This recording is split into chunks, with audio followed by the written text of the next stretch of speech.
Pagkatapos ng unang video natin tungkol sa JIL, may ilan namang nagsabi na kung hindi sila simbahan, kulto ba sila? Mahalaga itong sagutin ng mahinahon at may pag-unawa. Sa kasaysayan ng Kristyanismo, may mga denominasyon tulad ng IFI, Methodist, Lutheran at Anglican. May sakramento, may ministeryo at bahagi ng mas malawak na tradisyon ng simbahan ni Kristo.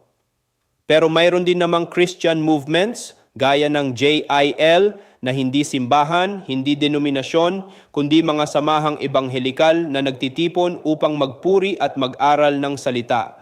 Magkaiba ang tungkulin nila pero hindi ibig sabihin ay masama o kulto. Iba't ibang anyo ng pananampalataya pero iisang hangarin, kilalanin at sundin si Kristo. Kung alam natin ang pagkakaiba-iba, mas nagiging malawak ang ating pagkaunawa sa katawan ni Kristo. Ako si Bishop Tonyo, obispong migrante sa Europa at ito ang araling IFI. Magsamba, mag-aral, maglingkod.